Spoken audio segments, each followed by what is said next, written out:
Hey everybody, welcome to the Gopher Wood Lounge. I am ARC Press Senior Editor David Afsharirad, joined by ARC Press Senior Editor DJ Dave Butler, and we are here to talk about the last best books we read. This is a segment we'll be doing here probably on Fridays, intermittently, where we discuss things that we read recently that really caught our attention. So this will be sort of uncategorized and not really random, but not particularly planned out, just things that caught our attention that we enjoyed. And we hope that maybe you'll enjoy them as well. So to kick it off, I'm going to go first, Dave, if that's okay with you. Do it. Okay, so I had a couple that I was gonna do, Fight Club and Willie Vlotten's The Motel Life, but those were both rereads. I felt like that was kind of like stacking the deck a little bit, right? If you've read it Okay. before, that's a best book that you kind of brought in a ringer. So this was a book I had never read, and I've got it here on my Kindle, so the cover won't be quite as dynamic as if it was in color. But this is The Devil Raises His Own by Scott Phillips. So about it and why I thought it was one of the best books I've read recently. So Phillips is a crime writer. He is probably best known for The Ice Harvest, which is a great novel. I believe it may have been his first novel, and it is really cool in that it all takes place in one evening. I mean, you do have some.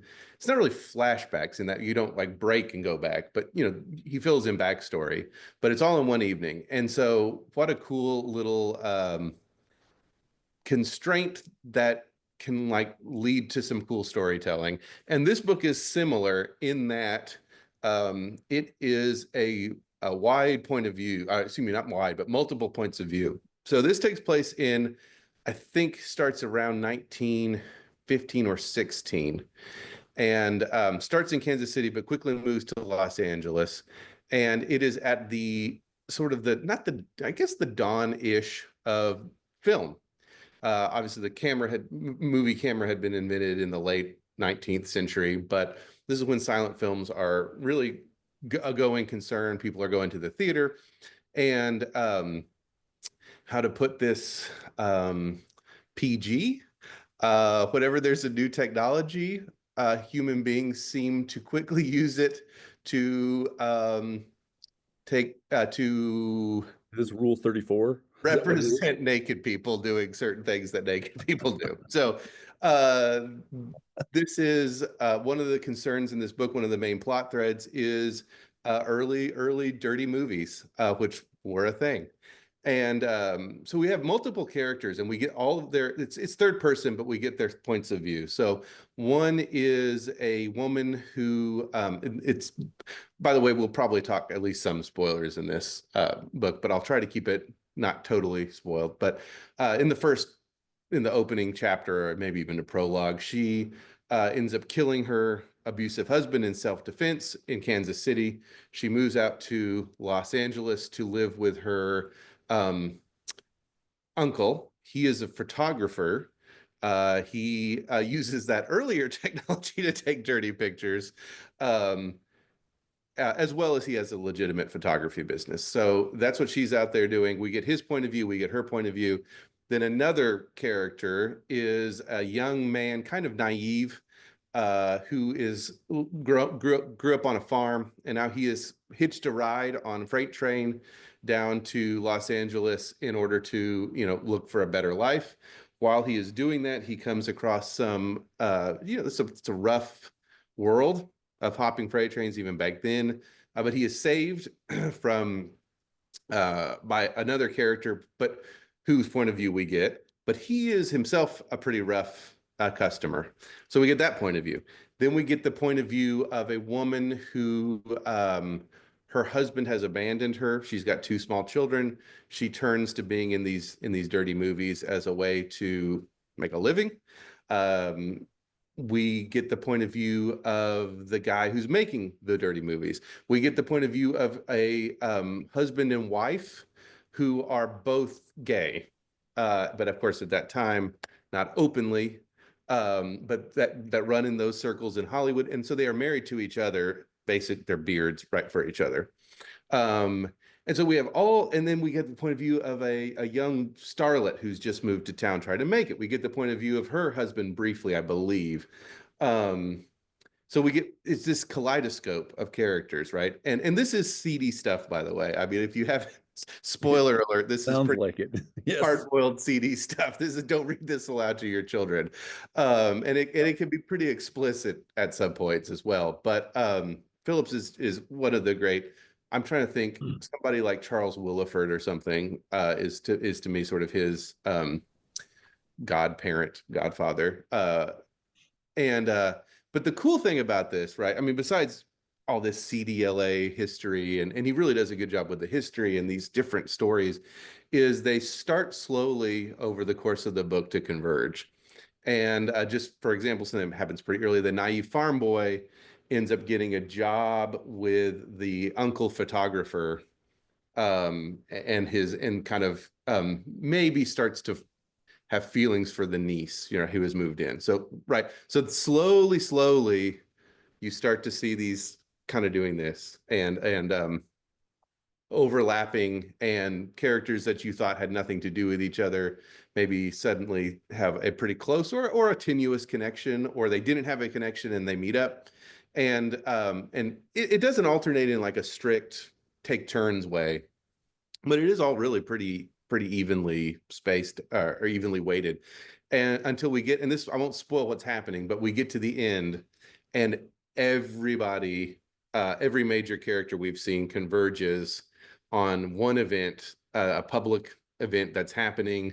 World War One, had the U.S. has just entered World War One, and this isn't a spoiler. There's a Bond rally, and something's going to happen at the Bond rally, and everybody is there, and the things get fast and furious. Where it's a paragraph from each point of view, and they're boom, boom, boom, boom, boom, boom, boom, boom, boom, and I think as a reader, that is so exciting to watch that happen, and I think as a writer, you just can't help but admire.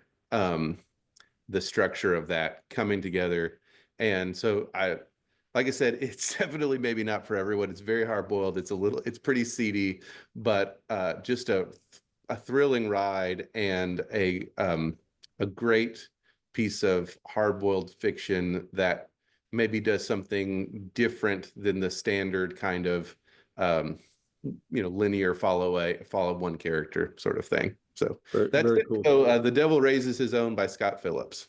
Very cool. So in terms of genre, is it then it doesn't sound like it's a, I mean, you've been very careful to avoid much of the plot.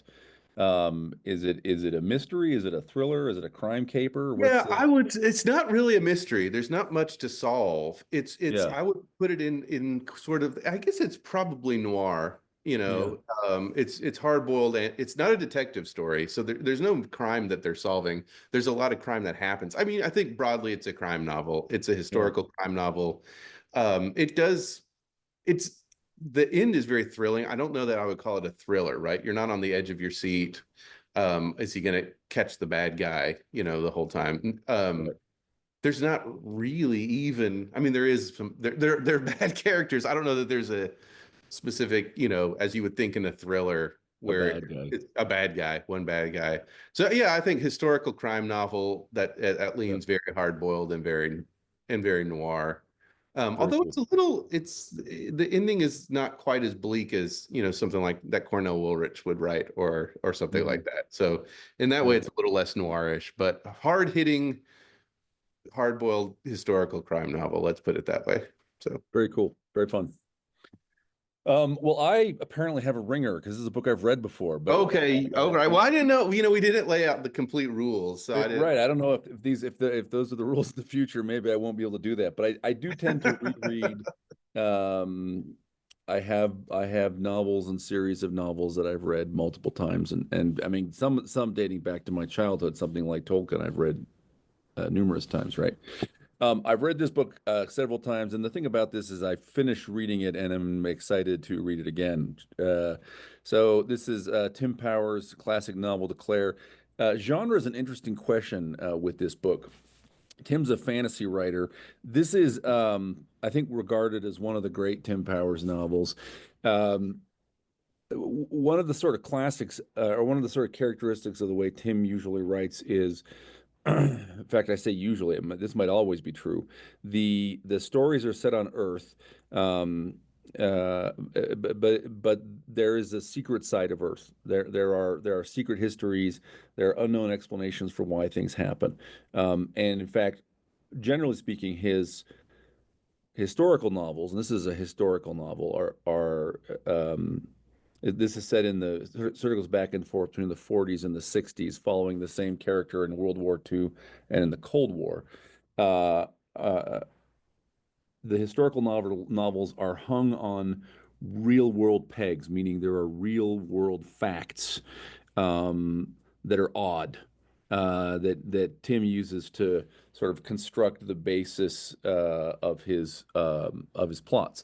And in this case, I think that he started with reading a biography of Kim Philby, who was in the Cold War a British defector to the Soviet Union. He was a senior counterintelligence agent for the UK, and was part of the so-called Cambridge spy ring, who defected and went and lived out the last 30 years of his life or whatever in the Soviet Union.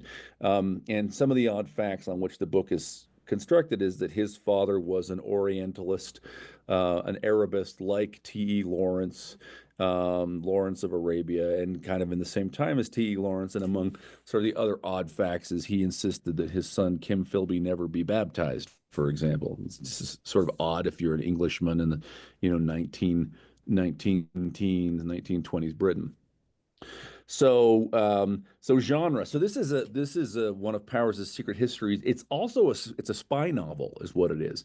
And so, who is this book for? If you have not read this book and you're thinking, should I read it? One, if you love John le Carré, this is a very John le Carré novel, okay, or Robert Ludlum, where it is about complex loyalties and the amorality of espionage services and the sort of abuses of patriotism, and how people who and think they're acting for and doing good for their country are serving larger, darker purposes that are maybe more about greed and power than about patriotism and saving your country. The sort of twist here is that the larger, darker purposes are Djinn. There's a race of supernatural entities, and most of their colonies, most of their locations are in and around the Middle East. And so they don't call themselves Djinn, but the humans who become aware of them call them Djinn. And what's going on is the basic drivers of the plot here are the efforts of people in Russia, then the Soviet Union, but also in the West, also elsewhere, to take control of, ally themselves with, serve these powers to serve their own kind of mortal ambitions, right? So if you like John le Carré, Tinker Tailor Soldier Spy, Robert Ludlum, the Bourne books, right? That kind of paranoid spy thriller, but not James Bond, right?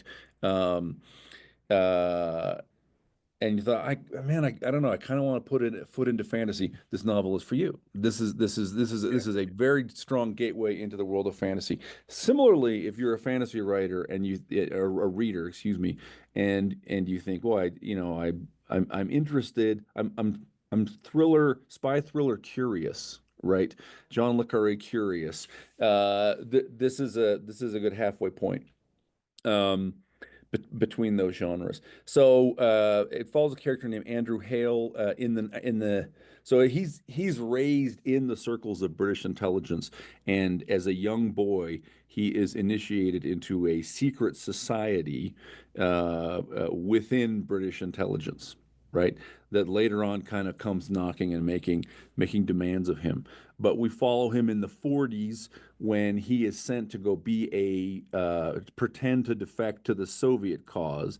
So he's in France during the war, with the sort of communist international, and spying on the communists for Britain, pretending to be a communist, sending British intelligence information the other way, right? And there's the one of the subplots is, there's a romance subplot with a Spanish spy named Elena. Ultimately, Andrew Hale is going to have to sort of choose between immortality and love, right? Is sort of the final choice he's going to have to make. Um, and so it's a very kind of historical spy novel-y thing, but the background is that all of these powers are searching for the connection with and control of these Djinn. One of the Djinn. So there's a real life earthquake in Ararat in Turkey in 1883, and it turns out there's a colony, what people believe to be Noah's Ark up on the Mount Ararat, is whatever connection it may have to Noah, is a colony of these Jinn. It's some kind of building or ship up on the mountain. And then there's an 1883 earthquake that dislodges one of them, and it falls down and is sort of comes into Russian hands. Russian control is not the right word, right? But it, and they call it Machikanash, which is our stepmother, or Zat al Dawahi, right? There's a supernatural. They perceive it as feminine, and all of the machinations of Stalin, the purges, but also deliberately induced famine, are sacrifices to this being to please it, to give Stalin power, right? So it's terrific. It reads like a great 20th century spy novel, um, with this one peculiar twist that is all about Andrew Hale, who here's a spoiler, uh, turns out to be the Andrew Hale is fictitious. Kim Philby was a real man, but Andrew is Kim Philby's. He discovers they're twins late in the book, and that's sort of his connection with Philby is part of what drives some of the conflict. So again, man, a lot of fun to read. You like spy novels? Here's a great fantasy novel for you to read. You like fantasy novels? Here's a great spy novel for you to read. This book I can't remember if it won anything, but it was nominated for everything, right? This is one of the great novels by Tim Powers, and I am going to read it again sometime, which is why I have to own it. Best next book you're going to Yes, read. that's right. Best Best next books best next book. Yeah.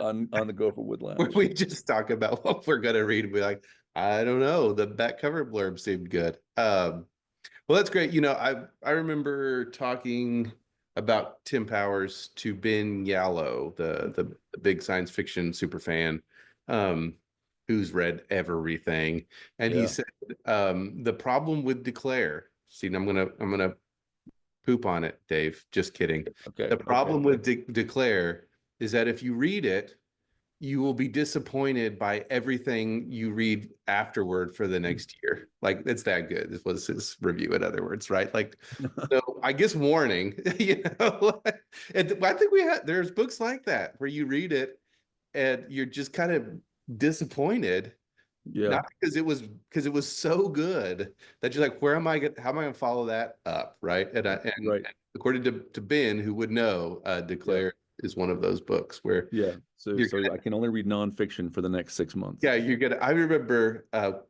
on that note, I had just read all of Flannery O'Connor's short stories. Oh yeah. I think there's nobody better. Maybe there's people as good, right? And then I read, like, I was gonna read the next thing on my pile was like this, I don't mean to mean it, but kind of disposable but fun Sure. novel. And I couldn't do it. I was like, I've got to have a step. I gotta step down. Too you know. big a jump. And Ah! so like maybe, plan that out when you read Declare, that you need to Yeah. find another pretty, you can't go straight from that to I don't know, some third tier, whatever. So Yeah. anyway, well, that's great. And I think, man, that's what Powers really does best is those secret history. Um, and it's amazing how much of it is real and how, Yeah. and then he kind of, his stance is always like, well, they're all, it's all real. And you're like, I can't prove he's wrong. That's yeah. That's the wonderful shtick, right? Is the novel drives you, and of course, Powers started publishing in the '80s, right? So he's obviously pre-internet, pre-Wikipedia, but it's the kind of thing that drives you to Google and Wikipedia to be like, was that true? Oh, that's true, right? Yeah. Uh, Right. There was an earthquake. Kim Philby's father was an Arabist, et cetera, right? And um, and so you're kind of on this delightful knife's edge where you're not sure whether some things might be uh, true or not, right? there's probably, and probably someone's written this, there's probably a novel to be written where there's a Powers-esque author, and then we find out that all of it is true, right?